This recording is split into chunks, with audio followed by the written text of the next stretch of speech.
around the room, is there anybody besides me that is a little bit goosebumpy and tickling a little bit at, first of all, the impression that somebody would have if they walked into this room today thinking that they were coming to visit fitness professionals and they walked into this room? What do you think they would think? What do you think they would be expecting? Come and meet a bunch of personal trainers. What do you think they would be expecting? Short shorts. Tracksuits, lycra, short shorts. Trainers. Oh,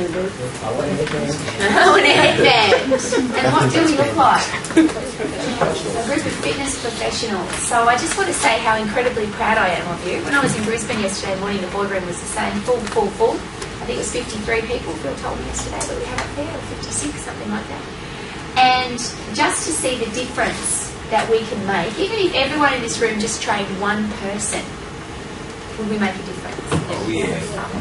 So we have this incredible mission that we're on, and I'm just going to give you a couple of scary statistics because it's really important we understand what we're fighting against at the moment. Okay?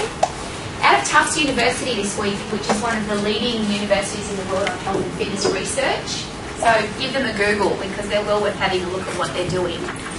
Tufts has suggested, not proven, but suggested, that based on current statistics and current research, this is the first time in history where children will be dying of coronary heart disease, type 2 diabetes and obesity before their parents. Do you understand why that will happen? Because parents, at least 40, 50, 60-year-olds, had a background of activity when they were younger. They played sport, they were active, they did some stuff. They didn't have computers and PlayStation and all the things that keep children inactive. We now have children who are presenting as young as 6 and 7 years old with high cholesterol and as young as 12 years old with signs of coronary heart disease. So do we have a mission? Yeah. We have some serious things that we need to be doing as fitness professionals. Now, the challenge we've got, bless you, is that, and most of you have heard this statistic as well, I had the absolute pleasure of speaking at a medical conference at the end of last year on type 2 diabetes.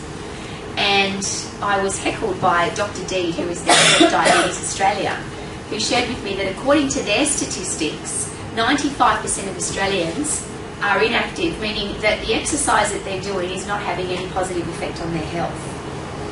95%. Now that's just delightful, considering that when I started in the fitness industry, that number was 90%. So I started when I was 13, I'm now 41. Wow, I've had a good career, haven't I? I've had such a massive effect on the health and fitness of Australians that 5% more are inactive than when I started. Does anybody else want to take responsibility for that besides me? I take full responsibility. But those of us that have been in the fitness industry for a little while, something that we're doing isn't working. Would that be correct?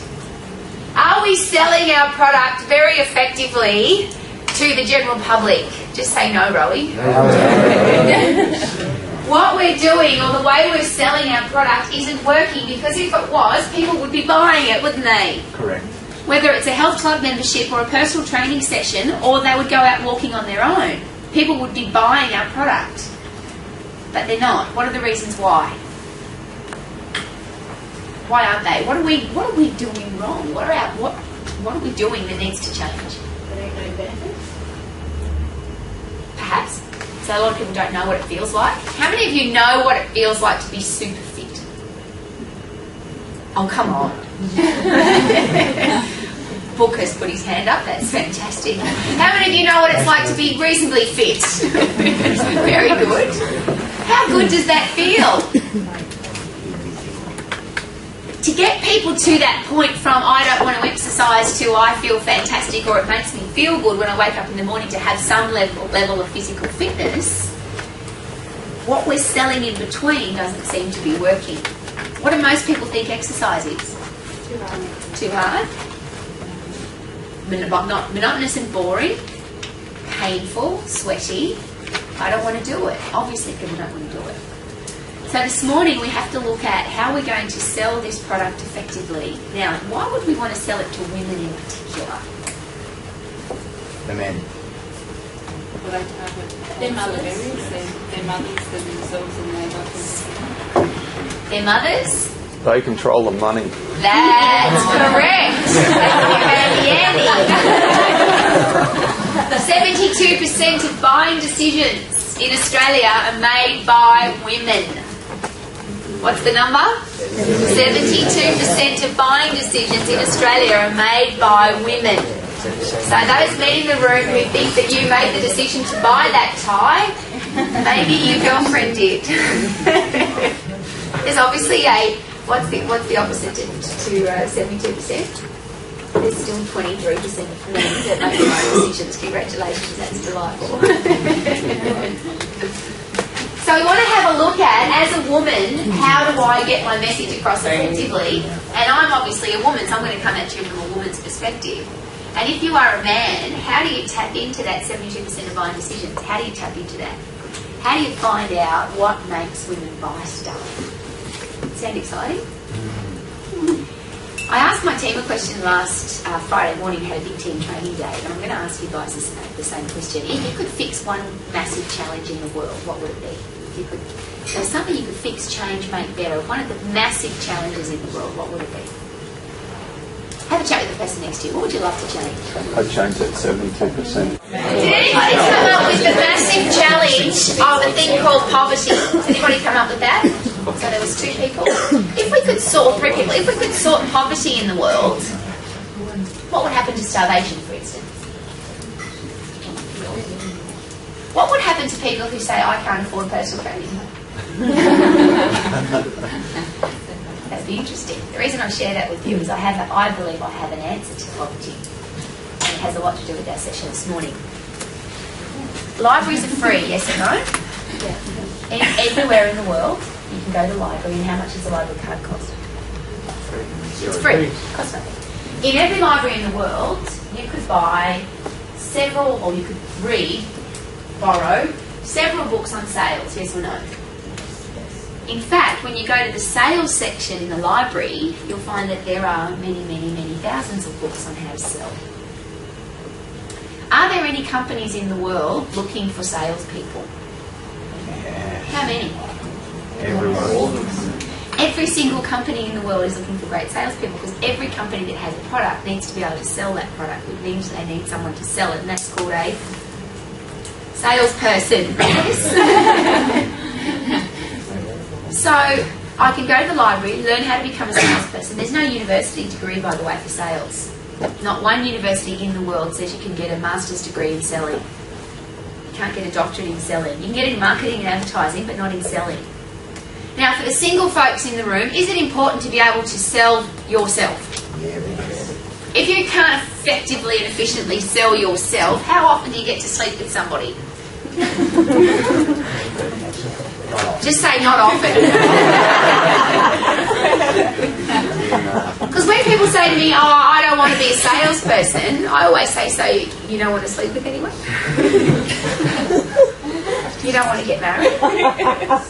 Because that's the ultimate sales, isn't it? You're selling yourself to another person.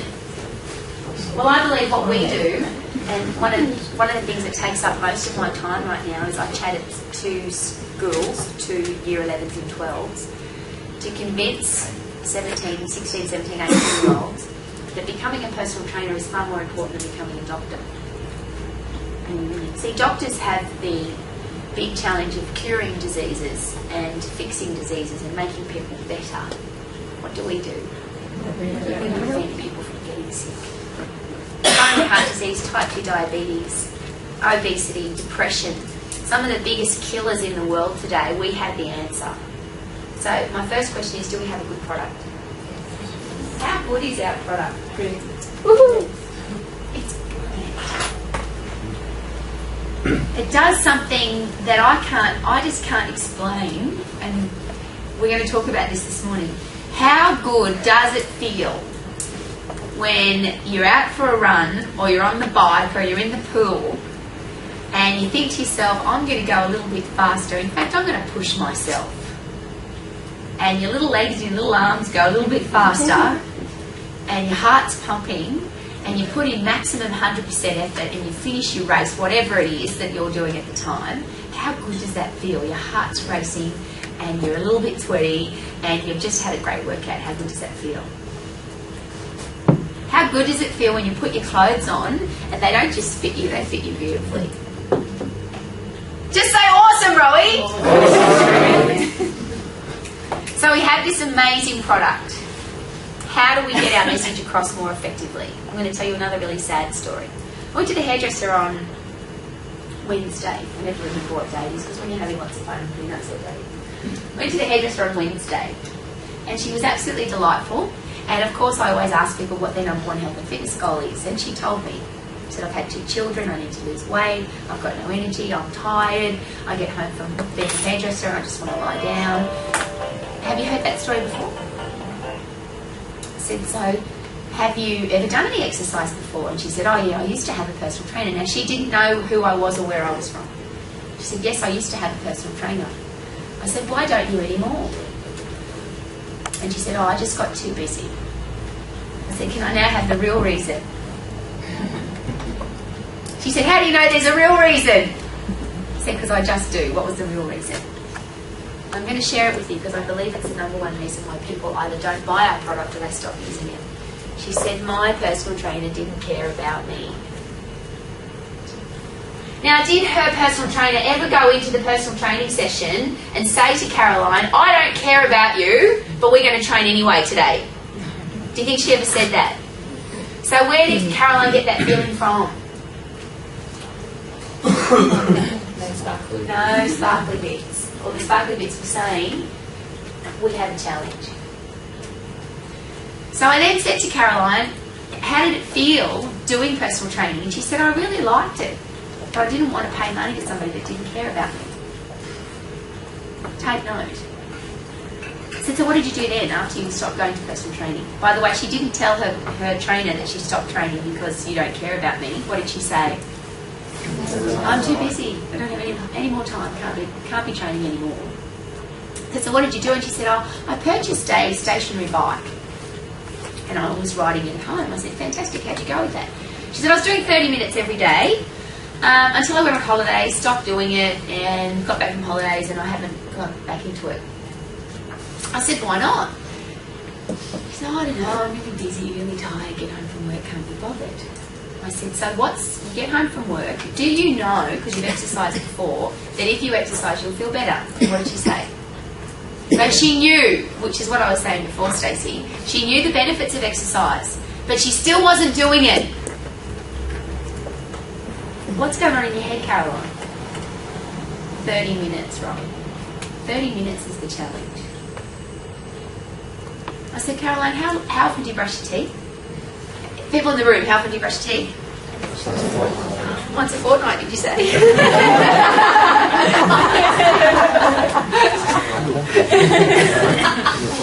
Twice a day would be fantastic, wouldn't it? And if you brush your teeth twice a day, how long would you spend brushing your teeth? 6 minutes. The Dental Association would like it to be 2 minutes. However, the research shows it's about 1 minute. So let's do what the Dental Association suggests and brush our teeth for 2 minutes a day. It's 2 minutes twice a day, that's 4 minutes a day. Is there anybody in the world who wouldn't brush their teeth? Just say... Most people will brush their teeth. And even people that don't have a toothbrush still want to have clean teeth, because how do you feel if you have dirty teeth? So we understand the benefits of teeth brushing, yes? If we could get every woman in the world, if we could get the general population in the world to do 4 or 5 minutes of cardiovascular exercise, puffy exercise, or strength training exercise every day, 4 to 5 minutes, would we make a positive difference to the health and fitness of the world? The number one reason that women will tell you that they don't exercise is time. Now, that may not necessarily be the case. But if we, as a group of fitness professionals, can show people that if you just get started and do 2, 3, 4 minutes at a time, and you did that consistently twice a day, 7 days a week, first of all, is it easy to sell that? There's not a woman in the world, and you should have seen Caroline's face. She went, really? Was like, really? Because the big barrier for her was the 30 minutes. I've got to get on the thing for 30 minutes. And for those of you that use an electronic piece of equipment, those numbers ticking up or down, how long does that feel when you're on there for 30 minutes? How long does it really feel? When you're getting ready to go to work and you've got to have a shower, it feels 30 minutes to go, it feels like 5 minutes. But when you're on a piece of cardiovascular equipment, it feels like 3 hours. So if we could get every person in the world to do at least 3, 4, 5 minutes twice a day. Now, those of you that are already exercising, I can already feel you squirming going, but Rowie, that's not enough. For those of you that are fit and healthy, you don't need to do 3 or 4 minutes. You just need to keep getting fitter and healthier. That's fantastic.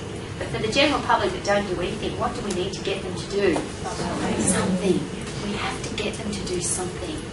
Now, when we talk about positively changing the health and fitness of the world, it's not just people's physical fitness. How important is mental fitness? How important is the way you feel about yourself? How does that affect your career, your relationships? Affects everything.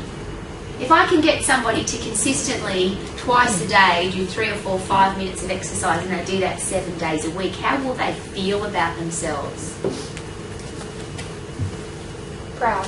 Will they be more likely to go for a job promotion, go up to a stranger in a bar and say, "Hi, my name's Rowie and I'd love to sleep with you"? Because when you feel good about yourself, you step out of your comfort zone. So the biggest challenge we've got as fitness professionals is the way that we sell things to people. I want to have a little quick look at why you started doing this in the first place.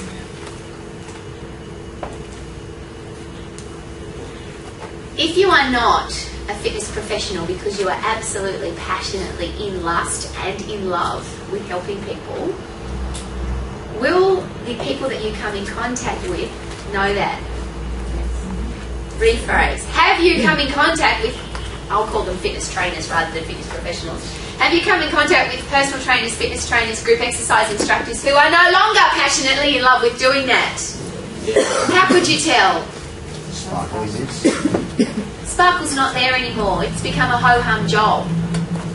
Now, what I love about the medical profession is if there is a doctor that is not living up to the standards of the medical profession, guess what the other doctors do? They get cranky. They want to throw them out of being in the medical registration body. Because every bad doctor does what for every other doctor? Brings them down, gives them a bad name, gives them a poor reputation. The challenge that we've got as fitness professionals is that there are a lot of bad trainers out there, there are a lot of bad personal trainers out there who are no longer in love with what they're doing. So when somebody sits down with them for the first time, what did Caroline say about her trainer? She didn't care about me. Now, is Caroline running out and telling all of her clients, she works in a very busy salon in Pacific Fair, is she running out and telling all of her clients that sit down with her every day who are asking her for her advice on hair and beauty? Doesn't body go with that? They're asking for her advice on hair and beauty. Guess what she's not telling them about personal training? She's not an evangelist for us because she sat down with somebody who's no longer passionately in love with being a personal trainer. So we have and we are on a mission, I hope, to make sure that the level and standard of our industry continues to rise. That's why I'm so proud of how you look this morning. The second part of becoming successful in every area of your life, you've got to be the best at what you do. Now, the best for who? As a personal trainer, who do you have to be the best for? Just your clients. Not anybody else's. You see, someone that wants a tall trainer, Dottie will be the best trainer for them, yes? Someone who wants a tall trainer probably won't train with David.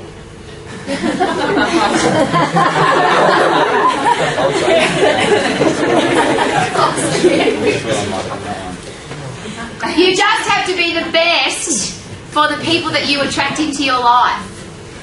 So you want your clients talking about you like this: you have to go to my personal trainer. Not a personal trainer. You've heard this before. Somebody's got a sore knee. Oh yeah, there's a couple of physios in my area, versus you've got to go to my physio. He's so good. He helps me with every injury straight away, picks it up, he's really knowledgeable. I absolutely adore him. He's good looking and he knows his stuff. You've got to go to my physio. Versus, yeah, I know a couple of physios in my area. See, my physio is the best physio for me. So to be the best, it's really easy. First of all, get over this terrible thing in Australia we've got about telling people that we're the best. In Australia, if we say that, what do most people say? Yeah, get over yourself, lady. Be proud of who you are and what you've done. I do want to share this particularly with the new trainers that are just coming out, my superb executive master trainers. Who is more likely to be absolutely passionate about their new career in fitness? Somebody that's been doing it for 5 years or somebody that's just going out into the industry? The new person, yes? Who's got the latest, most updated technical and practical knowledge? Someone that's been out there for 5 years and hasn't done any updated education, or somebody that's just come out of college? Say me. Say me. Who's more likely to want to help people? The person, and it's a generalisation, but we've seen the people that have been out there for a really long time who aren't passionately in love with what they're doing anymore. Don't ever be embarrassed about the fact that you've just finished your program. I would be shouting it from the rooftops. I'm the best personal trainer for you because I've just done my qualifications, I've got the latest information, I'm the most passionate and I want to help you. People want to hang out with people like that. The next and most important thing is that you add massive value to people's lives, because it doesn't matter how good you are and it doesn't matter if you're passionate about what you do, but you then have to add massive value to other people's lives. First of all, if somebody doesn't feel good about themselves, if a woman doesn't feel good about herself and you get her to do 10 chin-ups, 10 full chin-ups by herself, how does she feel? What kind of value have you added to her life? There's no more, can you please open this jar for me? And there's no more, can you please help me push the car? She's going to do it by herself, and then she's going to go, sit down, baby, I'm on top. And the reason I share that with you, it's happened.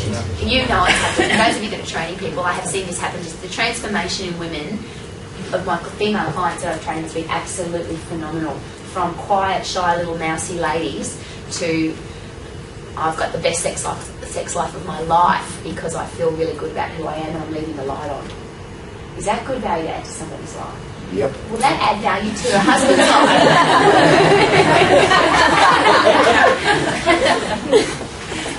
So what we're going to be looking at is how do I add massive value to people's lives? Not how do I give them the best bench press in the world, not how do I make sure that they're using perfect form when they're doing their lunges. It's how do I add massive value to their life, which is what the selling process is all about. If you live in that centre circle there, so if you are doing what you absolutely love to do, absolutely passionate about it, you are the best in the world for it and world at it, and your clients tell you that you are, and how would your clients tell you that you're the best in the world?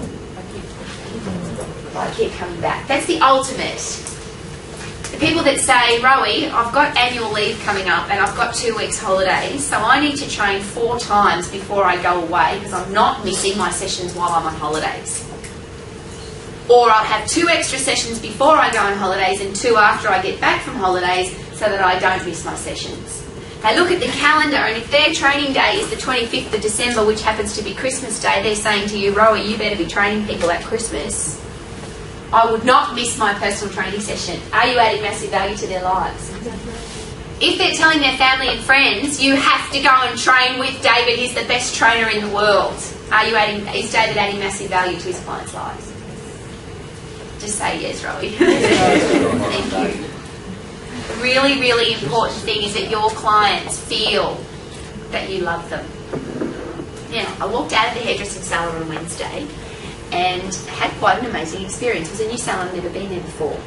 A very well-dressed lady, well-spoken, perfect makeup, perfect hair, just came up to me and said very quietly, my name's Peter. I work for such and such a company, which I can't remember the name of.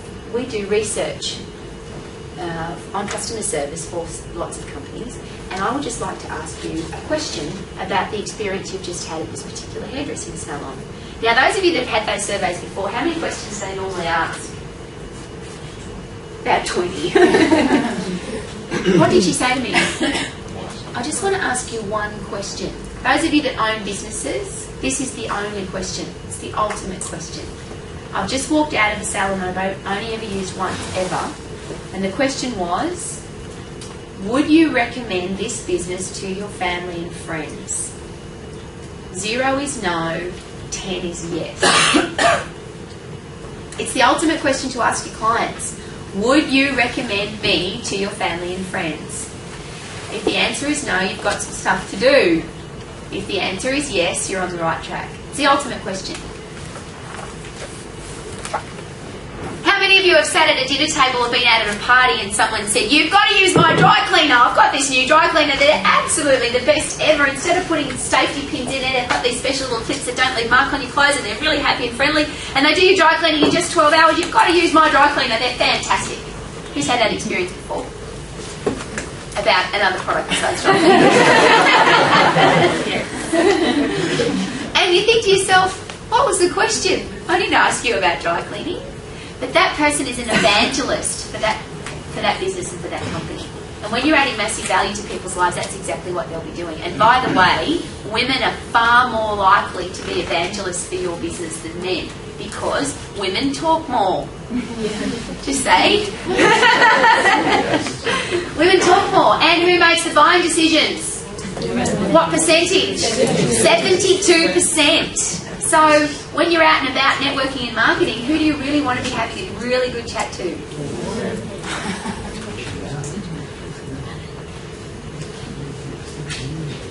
I'm going to give you some awesome marketing tips today. The challenge with the marketing I want to share with you today, however, is if you're not a very nice person, it won't work. Your business won't work, your life won't work if you're not a very nice person. If you were to go out today and chat to every single person who would recognise your face. Now, in your life right now, I want you to think about it. You're actually going to go and chat to every single person who would recognise your face. They may not know you, but they would recognise your face.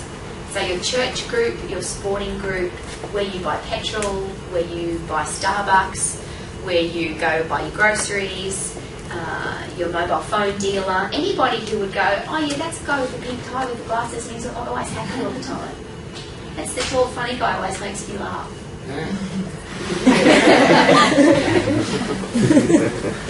Please write this question down. You need to come up with a really good answer to it.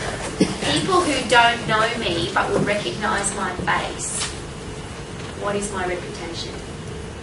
People who don't know me but will recognise my face. What is my reputation?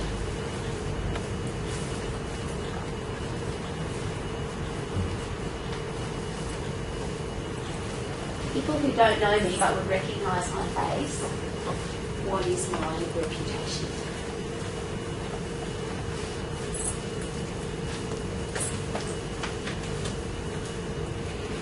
Just have a look around the room. How good looking are we? Extremely, said Booker. Extremely good looking. Are extremely good looking people really, really available, or are they quite rare? Really, really good looking people dressed in suits on the Gold Coast. Really large amounts of, or very rare? Really good looking people dressed in suits wearing a name badge that says personal trainer. Not very, very popular. There's not a large amount of. So, will people recognise your face? They might not know your name, but they will recognise your face. The most important way to sell your business is that big happy smile that you put on your face. When you go to talk to the people that don't know your name but will recognise your face, you want to walk away from them with them saying, that's a personal trainer. I knew there was something about them that was really special. They're the real happy, positive person.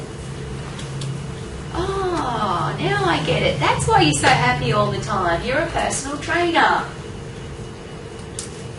Not, I wonder how they're a personal trainer. They're grumpy all the time. I wonder if they've got any clients. Here's another really confronting question. Are you a nice person all the time? Or are you a grumpy person who occasionally has a good day? Worse, are you a happy person all the time? Or are you a person who is happy when you believe the important people are watching? What are those things? What's your ethos? That's what psychologists call sparkling things. Your ethos is your ethics. It's who you are. Now, we've all heard this example before, but it's really important that you live and breathe it every single day. How many of you have met somebody in the past where they've said the right thing with the right voice intonation and the right body language, and they've had a huge big smile on their face, and great words have come out of their mouth, and you've walked away from them and you've thought, dickhead. Yes or no? Just saying, we've all had that experience. How many of you have walked past or met somebody and you thought, yeah, nice smile, and they said the right thing, and they had great voice intonation, all that stuff, but there was something about them that I didn't trust. That's called your ethos. You have absolutely no control over it. You can control your words. Do people lie? You can control your facial expressions. You can control your body language. And you control your voice! But you have no control over your sparkly bits. And please write that down. I have no control over my sparkly bits. Who I really am will shine much brighter than what I say or what I do. Who I really am will shine much brighter than what I say or what I do.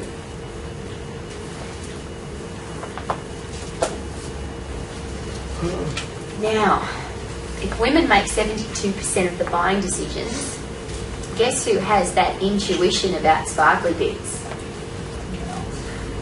The girl. The woman. A bloke will go, she's a nice lady. She seems like a lovely lady. And your partner will go, there's something about her. And the bloke will go, no, she's nice. And the girl will go, no, there's something about her. And 2 weeks later, the poor bloke's got to go, how did you know? How did you work that out? Now, we call it women's intuition, which is also one of the reasons why women make 72% of the buying decisions. Because we don't buy the product, we buy the person who's selling the product. You might want to write that down. We don't buy the product, we buy the person who's selling the product. So if your sparkly bits aren't on fire, and I'll give you a quick example. I need to pay my electricity bill. I've got a complimentary session this morning. I better sign this person up because I need to pay my electricity bill. So you sit down and you've got the right facial expressions and the great voice intonation and great body language, and you even say the right words. But what's coming off your sparkly bits? I really hope that you sign up with me so that you can pay my electricity bill. Yes or no? Yes. And you can't hide that. It doesn't. And guess who'll pick that up? The bloke might not pick it up for a couple of weeks, but guess who'll pick that up straight away? The bloke will go, she was a nice personal trainer. And his partner will say, no, she was trying to pay her electricity bill. Yes or no? So, major take-home tool for this morning, because Get Smart's the latest movie out at the moment. It's just made the most money in America last weekend. Get a hold of the movie. If you're not a Get Smart fan, you've never seen the show, go see the movie. In the series, there was a thing called the cone of silence. Remember? It was a little silly because it was all empty at the bottom. But Beck and I would be, if we were in the cone of silence, there's only Beck and I in there. A really good-looking guy could walk past us in the most beautiful set of Speedos with ripped abdominals, and I wouldn't notice. You might. But me as the trainer, I wouldn't notice. The State of Origin could be on and New South Wales could be winning and I still wouldn't notice. You feel like that's going to happen. Because I'm in the cone of silence with Beck. For your sparkly bits to be on fire wired, it's really, really important that wherever you are, you be there. Because women will pick up on that straight away. Guys, if you are having one of your 29 sexual fantasies that you've had every hour, a woman will know. If you even slightly look at her boobies rather than look at her eyes, she will know. Ladies, yes or no? We just know that stuff.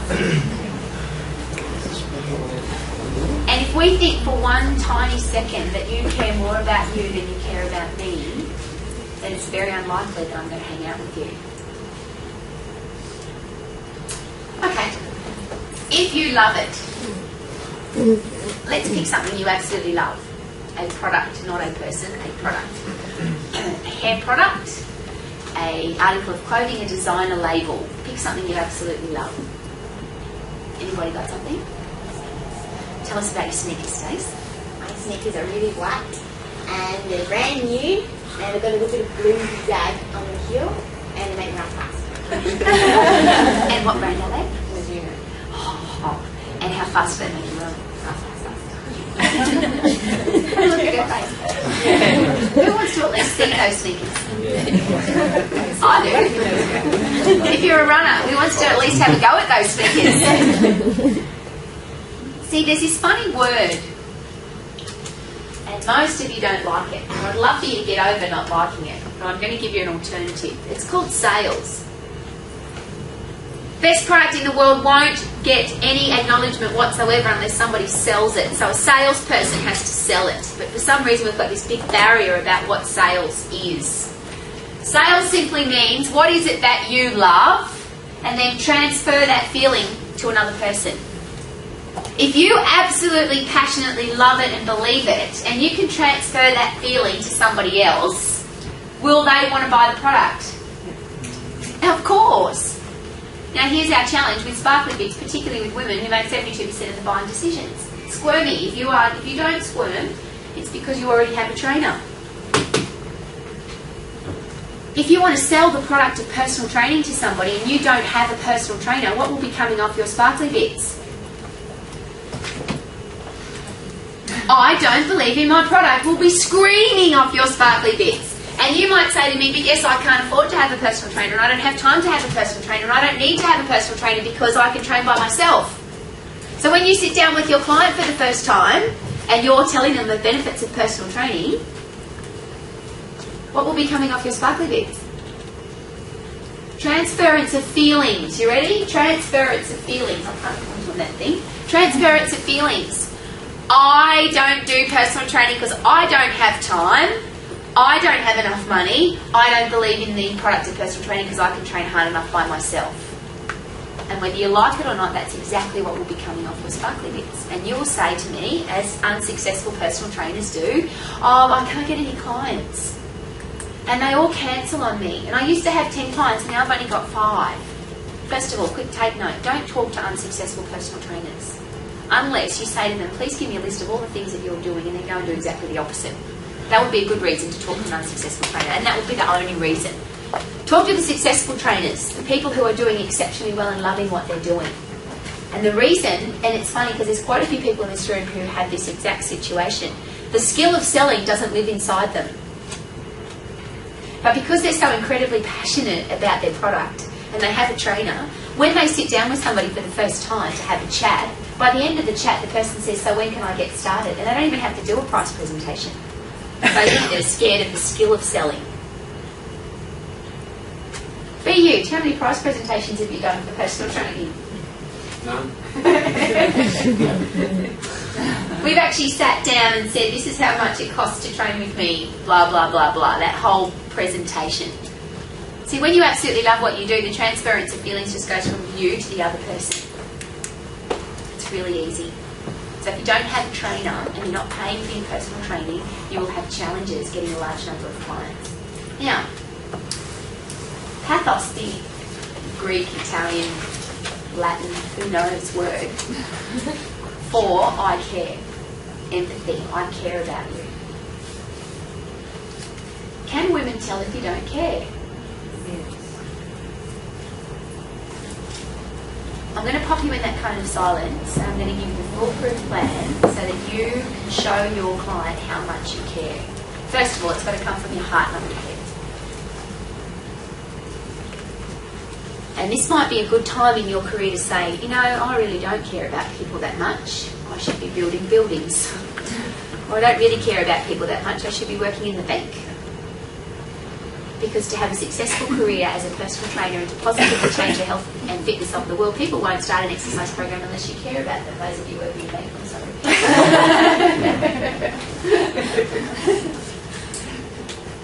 You would know them as the W questions. But when you sit down in a kind of silence with a new person or a current person, because you want to really look at those questions on a regular basis, they will show your client how much you care about them. What's the first question? what is your number one health and fitness goal? I knew that you all knew the answer to that, but you're just shy. Write it, please, with your bottom in your chair. What do you want? Go. What do you want?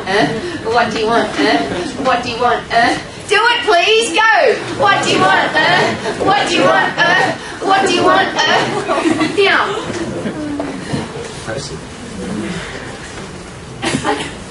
I heard a really interesting statistic, and as Andy will share with you, what is it? 87% of statistics are made up on the spot. 42.5. 42.5. This again came from the medical professionals, though, and I found it. The doctors were talking about this.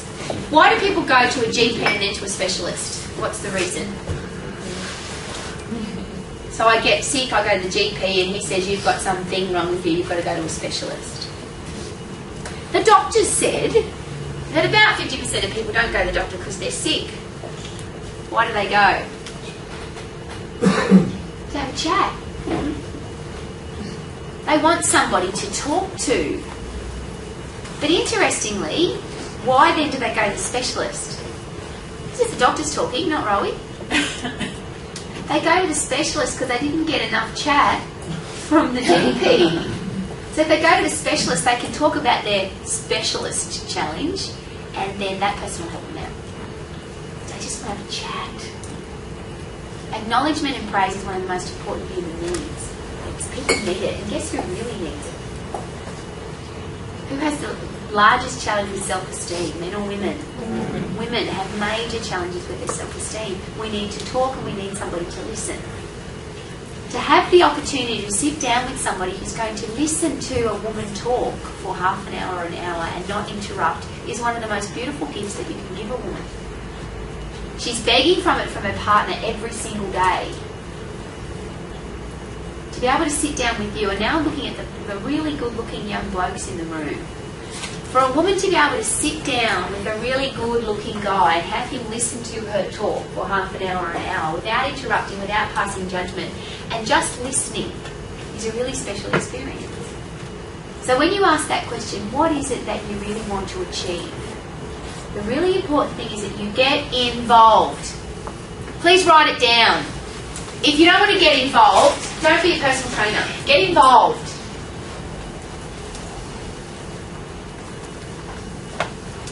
Be really interested in what that person's number one health and fitness goal is.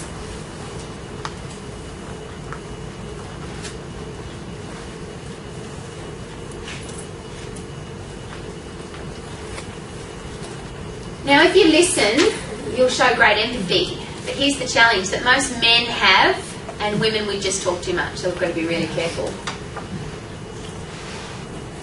What happens when we have the logical answer to, so you want to lose weight? A woman says to you, I want to lose weight.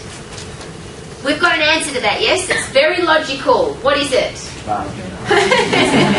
Go for a run, lift some weights, eat less food, eat less fatty food, drink some water, and you will lose weight, yes or no? Guess what women don't want to hear? What you've got to say. Guess what women like to hear? What they've got to say. And the biggest challenge that men have when you're dealing with women is that you want to tell us what we should be doing because you've got a solution to our challenge. So when we say to you, the first question, what is your number one health and fitness goal? And we say, as most women do, I want to lose weight, tone up. And you come up with a solution. Well, here's what you've got to do. Blah, blah, blah, blah, blah, blah, blah, blah, blah, blah, blah. And guess what we're thinking? No. You didn't listen. Here's another small challenge. As a woman, I want to lose weight off my hips, my abdominals and my thighs. Do I care about the other 950 million women in the world who want to lose weight off their hips and thighs and bottom? Because whose bottom do I care about? Mine. I don't care about the other women's bottoms. I care about my bottom. So one of the worst things that a male trainer can say to a woman is, yes, of course, lots of women have the same challenge that you do. You silly fool, listen to me. Don't talk to me about other women. I want you to care about me. The other thing we don't want to hear right now is, well, unfortunately you can't spot reduce.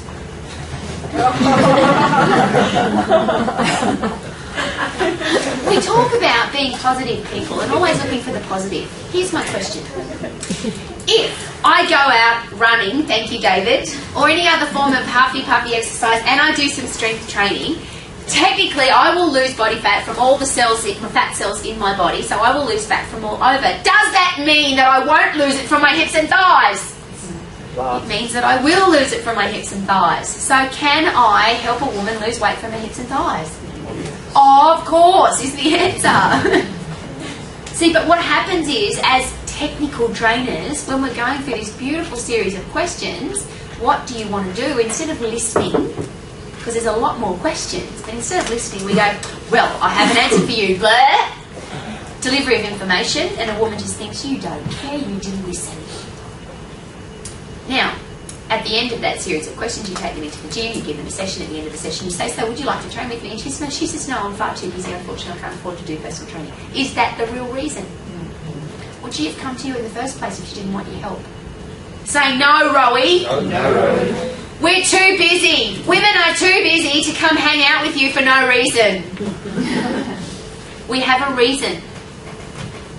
And if at the end of that session we're not training with you, whether it's once a week or once a month or once every 6 weeks, it's because you didn't care about us. Whether you're a male or female trainer, because you didn't care. If we felt that you cared about us, we would move heaven and earth to make sure that we could train with you. Do you know why I know that? Graduation nights tonight. You go to a graduation dress shop, ladies, and you've got a budget of $500. And you find a beautiful dress in a colour that you never thought you could wear, and it makes you look younger or older. It makes you look 3 or 4 kilos thinner, a couple of inches taller, makes your bottom look tight, and your cleavage look bigger. First of all, once you've got that dress on, do you want it or do you need it? Ladies, can you say that out loud, please? I need it. Now, is that logical? Booker, is that logical? How often does a woman, we get the dress, how often does a woman want to wear that dress? Realistically, once. She wants to wear it once, that's it, once. Is that logical to spend $500 on the dress that you're going to wear once? Now here's the challenge, the dress is not $500, it's $1,500. It makes me look taller, thinner, tighter, yummier, and makes my boobs look bigger or smaller depending on what you want. Ladies, do you want that dress? What will you do to get that dress? Anything! We will do anything to get that dress. Anything. Guys, you have to understand that. Who makes 72% of the buying decisions? We do. We will move mountains to get that dress. Is that logical?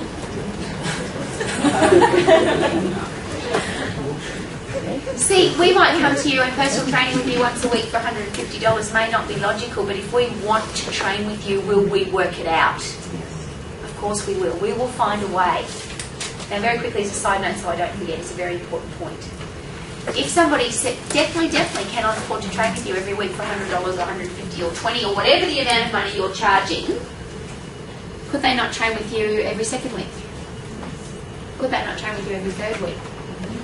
Just quickly, did they expect that personal training was going to be for free? Nobody. Deep down inside, nobody believes that personal training is for free. Not from a qualified person. That's like going to a specialist and expecting that dentist is going to treat you for free. Nobody expects it to be for free. So all you've got to do, by the way, is find out what the amount was that they expected to pay, invest. Then you don't have to sell that amount. Which amount do you need to sell? Just a little bit extra. So if they were expecting to pay $50 for personal training and you're $70, you don't sell them $70. What do you sell them? Just the $20. If they were expecting to pay $70 and you're $100, you don't sell them the $70, you just sell them the $30 extra. And women, that's not logical either, by the way. That's all emotional. We'll work it out. If we want it, we'll work it out. It's only $30 more. It's only $2.10 extra a day than what you were already preparing to invest. Interesting?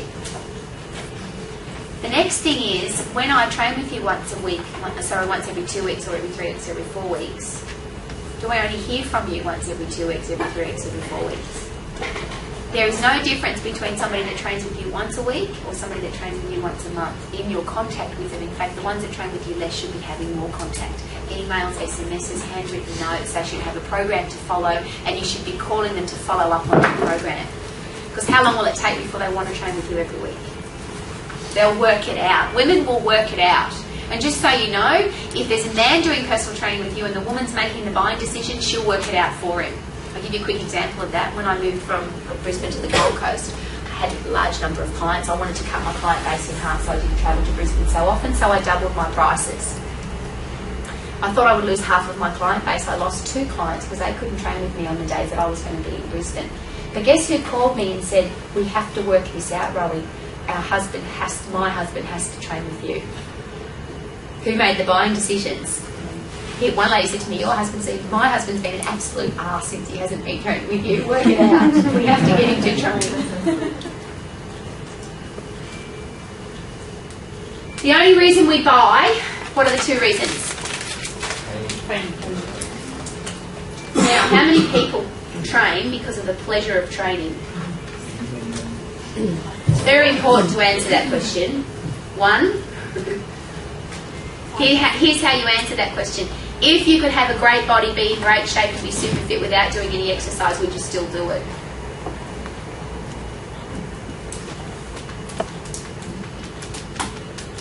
How many of us would still exercise if we had we were guaranteed a perfect body shape and a high level of fitness without doing any exercise at all?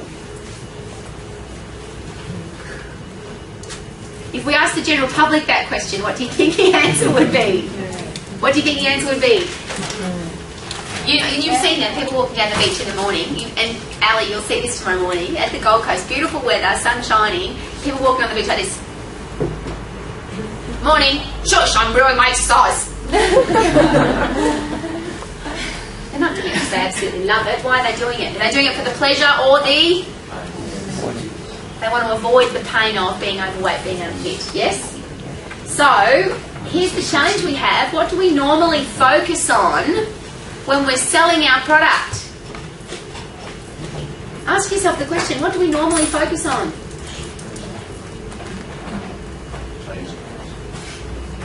You're going to feel fantastic. You're going to be in great shape. You're going to fit into your clothes. You're going to love exercise. Is that pleasure or pain?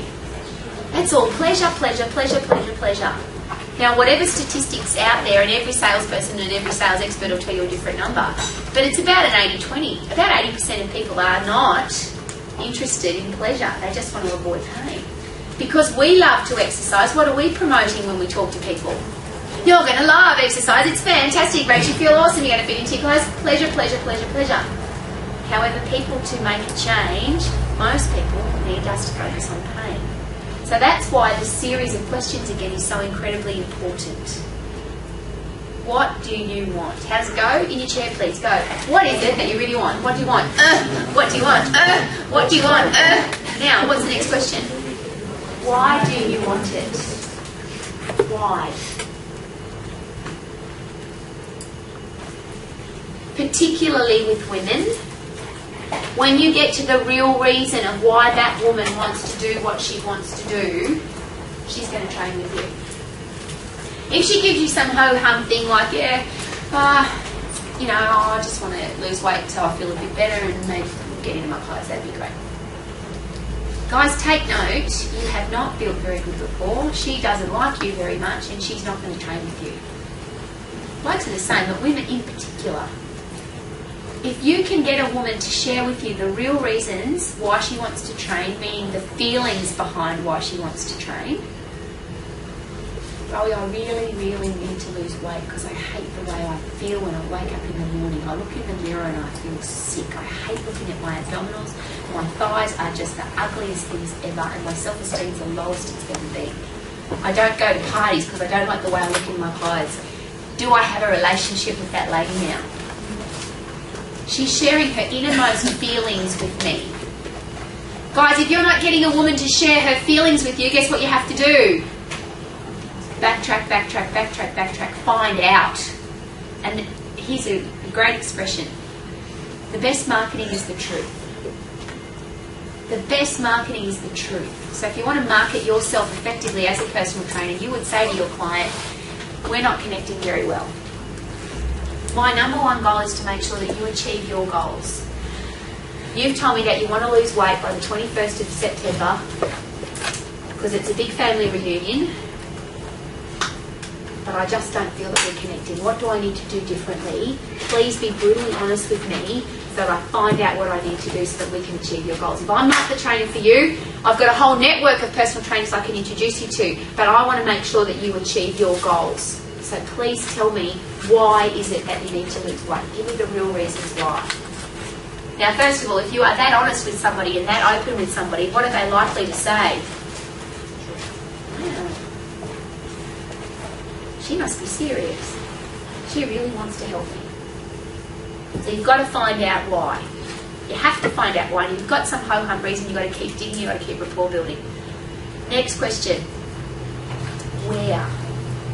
My little technicians, when a woman says, I want to lose weight off my hips and thighs and my bottom, you do not say, and you can't what they do. Of course we can help you with that. Are there any other areas that you're not happy with? If you can get a woman to start talking about she doesn't like her double chin, she doesn't like the bit that sticks out of her bra strap, she wants to have thinner arms, she doesn't like the way when she leans forward there's a little roll there, she wishes she had littler thighs, she's got, oh, I hate my toes, they're fat, I wish my toes were thinner. By the way, when you take body fat off of your whole body, do you lose weight off your feet?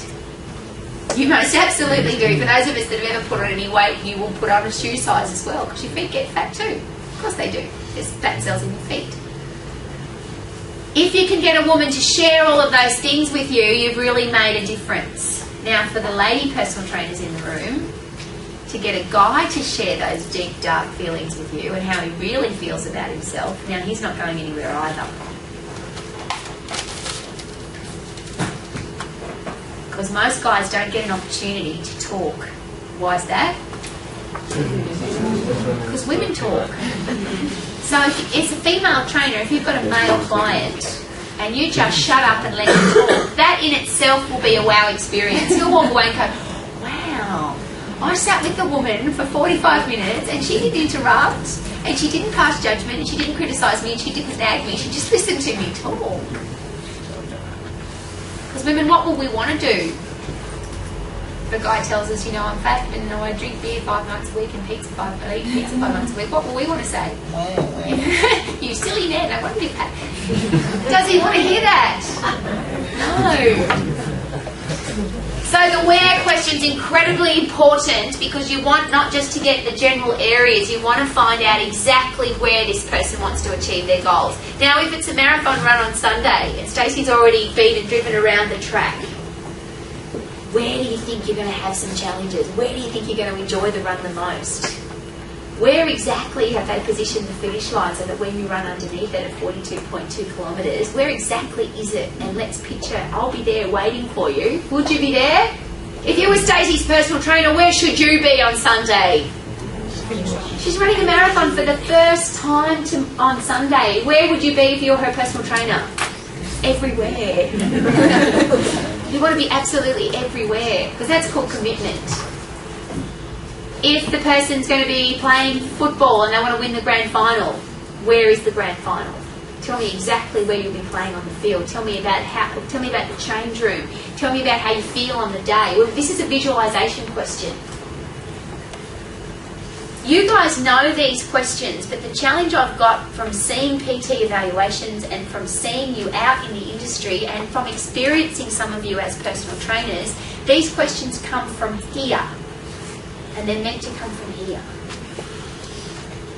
I'm sharing with you that as a woman, if you don't genuinely ask these questions with care and interest and you really want to help, we will not train with you. We'll find somebody else who does care, and if we can't find somebody who cares, we'll just train by ourselves. Because I'd rather spend time by myself than somebody who doesn't give a shit about me. And that's as honest as I can be. Where do you want to lose weight? Where do you want to achieve your goal? Next question is when. How specific a time frame do you need to set for your clients?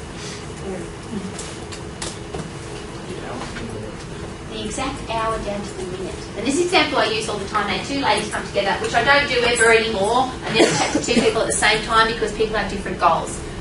One lady said, oh yeah, I want to lose a bit of weight. Don't really care when it happens. Eventually. There's a word that says somebody's not committed. Eventually. I want to lose some weight.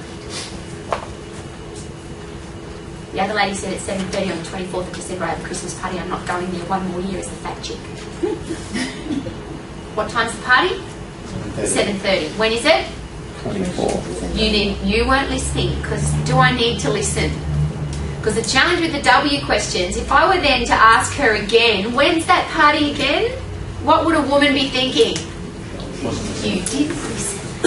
I told you it was the 24th of December at 7:30. You don't care about me because you didn't really listen. Now, which person is more likely to achieve their goal? The lady that said eventually, or the lady that says on the 24th of December at 7:30? Thanks, the second one. So what am I now focusing on for my client? What is our number one goal now? What is the only thing that we're focusing on? Christmas party, 24th of December. Now, who used the fat chick expression? She did. Was that a positive thing to say or a negative thing to say? Was she focusing on the pleasure or the pain? The pain. And then we come along with, oh, you're going to look fantastic. That's not what she's focusing on. What I'm asking you guys to do is bloody listen. Because women are so good at picking up when you don't listen. We're really good at it. So it's the 24th of December. Tell me how you will feel when you walk into that party in the shape that you want to be in. Give me 5 words to describe that. Now you don't need 5, but you just, when you ask for 5, the brain starts ticking over with a little computer filing system. Now she says, I'm going to feel, pick a word, ladies, how are you going to feel? Stacey, when you run under the line at 42.2 kilometres, how are you going to feel? Who says it? Give me a feeling. Give me a word, a feeling. I'm going to feel... Gee, I don't know.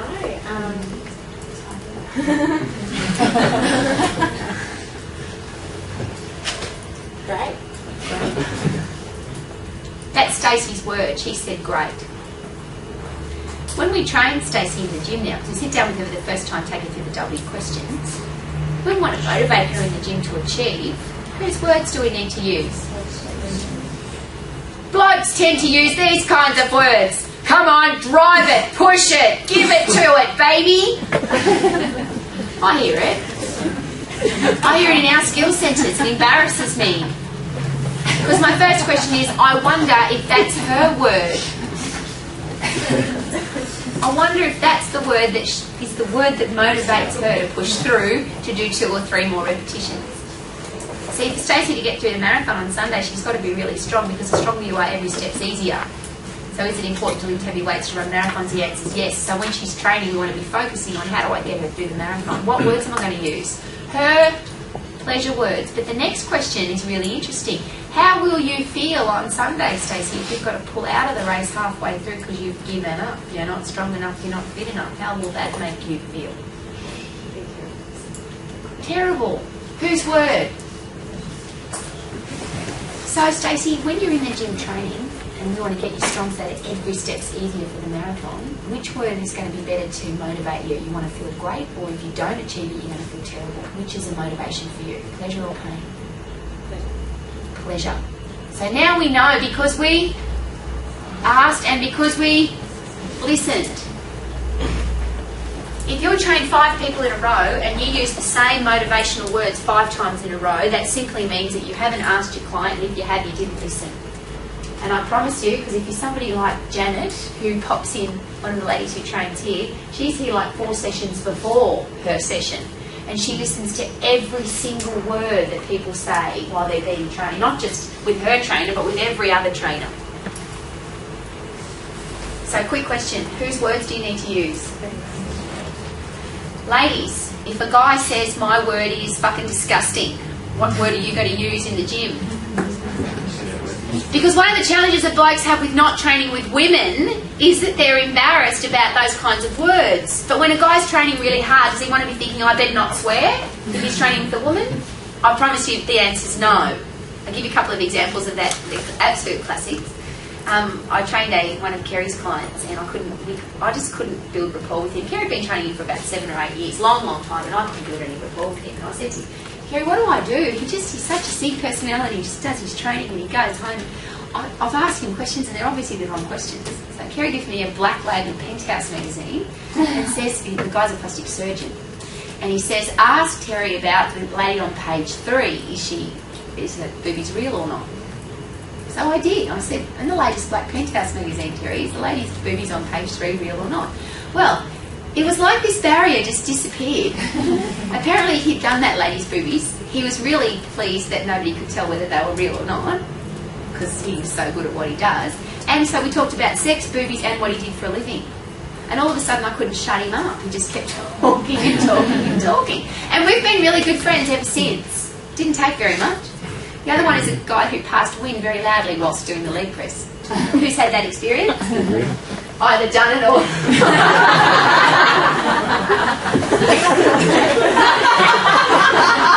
Those of you that have trained Bushy have had that experience.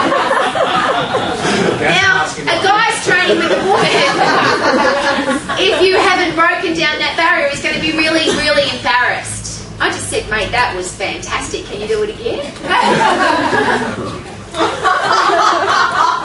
What happened to the intimidation factor of a male training with a female then? It completely disappeared. Same guy on the leg press, one testicle out one side, one testicle out the other side. For most blokes, that would be an embarrassing situation. I think he was embarrassed. I just said, wow, they're huge. But best pop them away. Consequently, you keep your clients rather than losing them. You're right there, kids.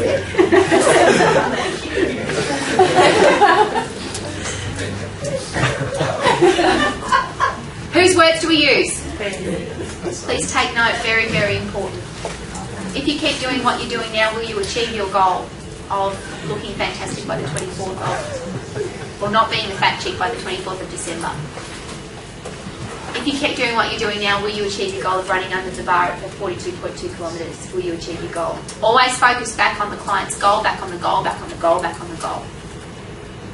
Cone of silence, be there and be genuine. Next question, what do you want me to do as your personal trainer to make sure that we make that happen for you by the 24th of December? Now, some people, Greg, who's highly skilled in the art of selling and the skill of selling, would call that a closing question. I just call that a logical common sense question. We've been sitting here now for half an hour. We've got to know each other really well. Now, we haven't really. That person doesn't know anything about me, but I've been genuinely interested in them for half an hour. Of course, I'm going to assume that I'm going to be their personal trainer. As your personal trainer, what do you want me to do to make sure that on the 24th of December you do not walk into that party one more year feeling ugly? Because how do I know that's the word? Because she told me. How do I make sure that that doesn't happen? And she says, well, here is what I need you to do for me. Now, we already know the answer to this. We write that down, we put that into contract form, and we sign it. Because now I've made a contract and commitment to my client. Do women like commitments? Yes, Rowie. We love it. If my trainer's prepared to make a commitment to me and sign it, that's a wow experience all in itself. Wow. What's the next question, though? What are you going to do? What are you prepared to do? I'm your trainer, I'm going to do this for you, but what are you prepared to do? We write that all down, type it up on the computer, get them to sign it. We now have a contract between myself and my client that I'm going to do what I said I was going to do, and we now have a contract between my client and themselves that they're going to do what they said they're going to do. We take them into the gym and we train them. Sorry, the last question, very important. What barriers have held you back in the past? Women in particular love to be asked this question because have we had some barriers that we'd like to tell you about? I had a trainer I didn't like. It's a really good question. So you've had a personal trainer before, you stopped going to the trainer. Why did you stop going? What were the reasons that you stopped so I don't do the same thing? What do I need to do to make sure that everything that held you back in the past doesn't hold you back this time? Because this 24th of December, you're not walking into the Christmas party ugly. It's not going to happen. What are the barriers that in the last lead up to the Christmas party that stopped you from achieving the goal? And what are we going to do with those barriers? We just have to remove them one after the other. The time barrier, the money barrier, all of those have to be removed. We train our client. What if they then say, thanks anyway, but I don't want to train with you? What happened?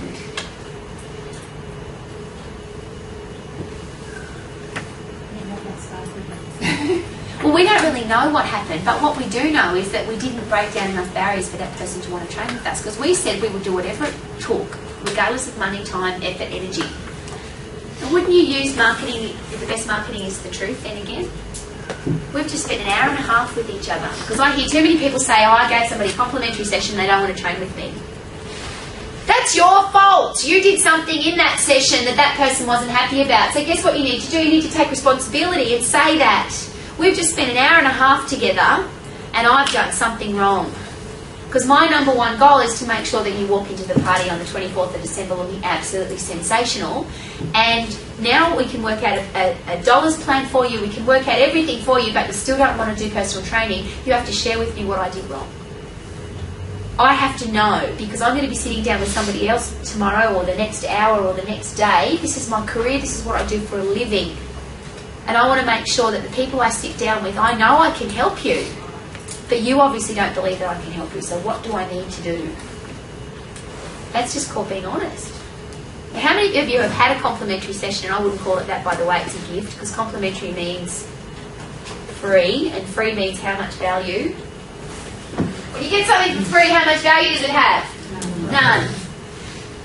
So don't ever call it a complimentary session, and please don't call it a free session. It's a gift. I'm going to give you a gift to train with me. The value is $80, $90, $100, whatever your value is. I'm going to give you this gift. Now, I've just given you this gift, and we haven't connected. It hasn't worked out. Please be brutally honest with me and tell me what I need to do. If it's a quiet S-style personality, please write me a letter. I don't want to put you into a confrontational, intimidating environment right now, but please know, this is important with S-style personalities, please know that whatever I did today, I don't want to do it to somebody else, because S-style personalities are very nurturing. So if they believe they can help you become a better trainer, they will. So please write me a letter and tell me what I needed to do differently to help you achieve your goals. Then you would have a feedback form, wouldn't you? Yes, Rowie?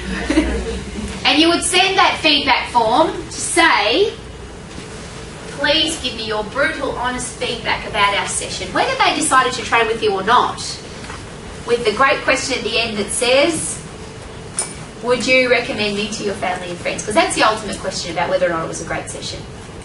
If the person gives you a whole heap of feedback, first of all, suck it up, because whether it was right or wrong, it's great feedback. Let's say that out loud together, shall we? Whether they were right or wrong, it's great feedback. Because they gave it to you. So if you argue with them, they'll never give it to you again. So you just say, thank you so much for the feedback. Now here comes the wow experience. A week later, give them a buzz. All the things that you gave me feedback on, I believe I've worked on.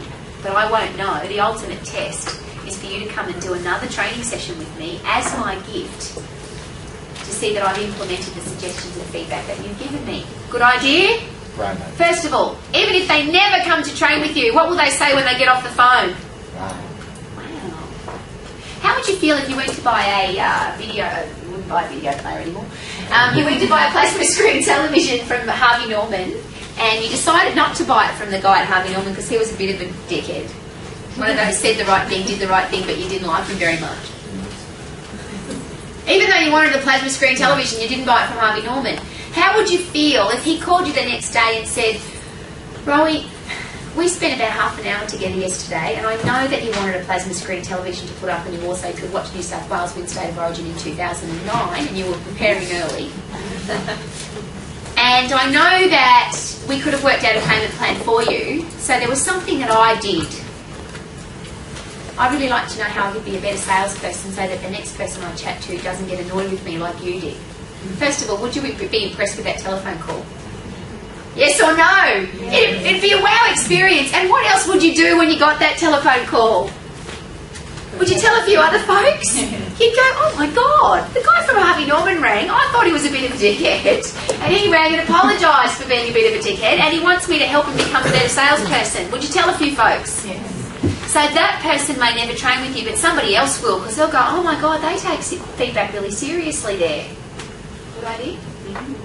See, I have too many people who come out of my program who say, I'll never give up. I'm going to become a personal trainer, whatever it takes. And you get one knockback and you fall over and stay there. How does that work? If you get a knockback, that's a really good reason to stand back up again and go, okay, I'm never going to do it that way again. Let's find out what I did wrong so that I can fix it. So you call your client, you say, because of your feedback, I've now gotten better. Please come and have a session with me. How many times would you do that? As many times as it takes. People say to me, Rowie, how did you have a 100% conversion rate with personal training clients? Because I didn't give up. If I sat down with somebody for an hour and a half and listened to them talk about all of their personal private challenges and we built rapport, I'm not going to give up on that person until I can help them achieve their goals. Now, one thing might have happened. I might not have been the person for them. I would have found them another trainer. I might have been too expensive for them. I would have found them somebody else to train with. I might have been too expensive for them, but I would have found out a way to get them to train once every 2 weeks, once every month. But when you genuinely care about helping people achieve their goals, you will never give up. Because there's no one in the world who's going to be angry with you for wanting to help them achieve their goals. The only way they'll be angry with you is if your sparkly bits are saying, I need you to train with him to pay my electricity bill. I really need some more clients because otherwise QC's going to get cranky with me because at Activate I have to have 50 clients every week. That'll be coming off your sparkly bits. If you really care about people, you'll never give up on them. How important are those W questions? Who knows that they could be implementing them a little bit more effectively? Just say yes, Rowie. Yes. Because even if you think you're brilliant at them, could you get better? Of course.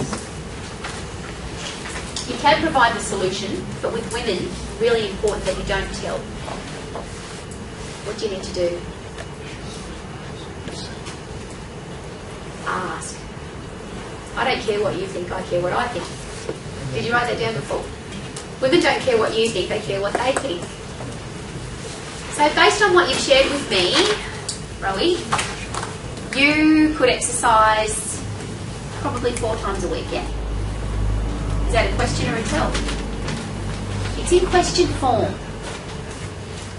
Based on the fact that you really don't like skim milk, we're not going to get skim milk in your coffee, are we? If I tell a woman to drink skim milk and she doesn't like it, what's going to happen? How about this? No more chocolate. You'll never be able to eat chocolate ever again. You could have broken down 2 hours of rapport building with just that suggestion. See, you're providing the solution because that bloke's thinking she eats too much chocolate, cut the chocolate out. Is that what she wants? No. Based on what you've told me, Rowie, you absolutely love chocolate. Based on the fact that it's fairly high in calories and fairly high in fat, is there something we could do with that chocolate situation? Now, I might say to you, well, I could have smaller pieces, I could cut down to 2 times a week, but who's got to come up with the idea? Who provides the solution? They do. Beautiful. All right, very quickly to finish off. Women love wow experiences. Women in particular love wow experiences. See that towel there? Is that scratchy? Has it got any stains or marks on it? What colour is it? White and fluffy. Quick suggestion for those of you that are doing towels. Most women do not like to use a towel that somebody else has sweated in. So if you really want to provide a wow experience for a woman, buy her a towel. Don't give it to her to take home, but buy her a towel, and it's her towel. It's got her name on it, whatever. You put it in the cupboard and she uses it when she comes back next week. But isn't it nice to know that nobody's sweated in your towel? Having it use a towel. It's nice that you have towels. By the way, once they become scratchy or got marks on them, they need to be replaced. Quick suggestion, buy a beautiful fluffy white towel, cut it into 4, zigzag around the outside, put and embroider the person's name on there. That's what I did when I very first started, because I didn't have very much money when I very first started as a personal trainer, but people absolutely loved it because it had their name on it. So they bought their own big towel, but I gave them their little wipe their head towel. Like seriously, I got Sheridan towels, cut them into 4 and got them zigzag around the outside. What did happen though is people were really, really excited about the fact that they had a fluffy white towel with their name on it. And soon I was purchasing large Sheridan white towels, everyone got their own. It's amazing how your business grows when you provide great wow experiences.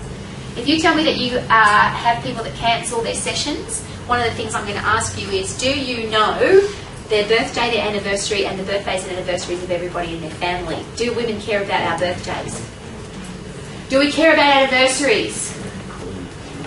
As a male trainer, I would have my first month anniversary, my second month anniversary, my third month anniversary with my female clients. The only challenge you'll have with that is the female client go home to her husband and say, I've just had my 3-month anniversary with my trainer. might help him pick up his act. We love anniversaries. Children and pets. If you don't know the name of your client's children and pets, you need my stiletto inserted in your bottom. How about this? See that little puppy dog at the back there, that little Labrador brown one? His name's Sparkles. Imagine I do a training session with you as a trainer and I get a little letter to say, not me, I don't get it. Dear Sparkles, your mum's a legend. I had the privilege of training her today. She did 10 chin-ups by herself. Thank you for sharing your mum with me, and I look forward to patting you, and I'll have a pig's ear for you when I come visit. Sparkles won't care, but guess who will love it? If you don't know that, hey, I don't have children, but people that have children absolutely adore their children. You want to know their names and their birthdays and their sporting events and what happened during those sporting events. A very special thing happened to one of our executive coaches this week. Does everyone know what that is?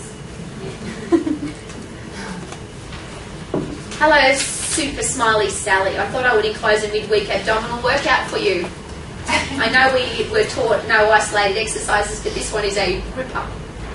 Step 1, blow up whoopee cushion. Step 2, place under the bottom of one of your lovely children or husband. Step 3, laugh uncontrollably until the abdominal region hurts. Important, repeat as often as possible. This combined with an awesome workout will help guarantee success in getting your strength back after having your beautiful kids and feeling more comfortable. Don't put off until tomorrow what you can achieve today. It was a pleasure meeting Sterlo. I look forward to our session on Thursday to help you get that step closer. Keep smiling, Beck. Wow! Sally, what happened when you received that in the mail? I nearly weighed my pants. That's called a wow experience. How many of those do you reckon you could come up with if you really thought about it? Isabella and Charlotte. What kind of fruit, lollies, biscuits, cake, magazines do you need to have? One of the questions they asked me at the hairdresser was, what's your favourite magazine? I don't know how big a collection they had in there, but out came my favourite magazine. And which issue was it? This current issue. See, magazines where Lady Di is still alive is not really appropriate. Doctors do that. We as personal trainers don't do that. We have the magazine that our clients want. We have the fruit that our client wants. We have the lollies that our client wants, the biscuits, whatever it is that they absolutely love. What kind of music do we have playing? If you're in a gym situation or you've got 5 people training at once, because this is not happening in my skill centres, and if it's not happening in your studio, let's make it happen. If I've got 5 clients training, I need at least 5 of their favourite songs. Not music, not your favourite music playing because you're all there all day, so you want your songs on because you'll get bored. Whose music needs to be playing? So if I've got 5 clients in there, and one of them's Mutti and one of them's Dave, who listens to heavy metal, I have to have some Bach and Tchaikovsky and Mozart, and I have to have some, what is that stuff? Metallica, and I know that's old. But we have to have some of that I want to drink blood kind of music. If there's only one person training at the time, whose music should be playing? Only theirs. If there's 10 people training, at some time during that training session, the person in there should hear their own music. Because what do they do when their song comes on? Apart from training harder, what do they do? What do they say? Wow. There's a restaurant in Brighton in Melbourne. When you go there, they put your name on your cup. Come to see my cup. That's what people say. When you go to Melbourne, they say, Rowie, come to the cafe and see my cup. Wouldn't it be great if people saying that about you as a personal trainer? Come to my studio and see my cup, and see my magazine, and see that they've got my favourite fruit. You'll see when I walk in there, they'll have my favourite fruit, my music will be playing, and I'll have my own cup. What will other people be saying? Really? Wow. People want to see that going on. When my father died, he had red roses on his casket. I absolutely hate red roses. And unfortunately, I have trained with a person who, for my birthday, bought me a red rose for my birthday. Now, it was a lovely thing to do, but not really. Because what kind of flowers should you be buying your clients for their birthday? What wow experiences should you be creating? Their favourite. Now, I happen to love yellow tulips. I remember the first time Ben bought me yellow tulips. It was a highlight ever because it was just amazing. As he was my trainer, and he bought me yellow tulips. I don't even know how, and they were wooden, and I've still got them. And that was like, I don't know, 5 or 6 years ago, and I've still got them. What a wow experience. Wouldn't you want your clients to say that about you 5 years from now? I've still got those flowers that Yuta gave me because she makes me feel special. A lot of trainers say to me, you can't do all that stuff, it's too expensive. Well, I didn't have any money either. When I first started out, I didn't have any money. I just had a passion and a will to succeed. And I believe that you do too. When you sit down with your very first person, put yourself in the kind of silence, take them through the W questions, genuinely care about them. How long before 1 becomes 2, becomes 3, becomes 5, becomes 50, becomes 60, Luke? When you genuinely care, personal training becomes a career, and it becomes not what you do, but who you are. The only reason I don't train people every day is because I love it. I absolutely love it. Why wouldn't you?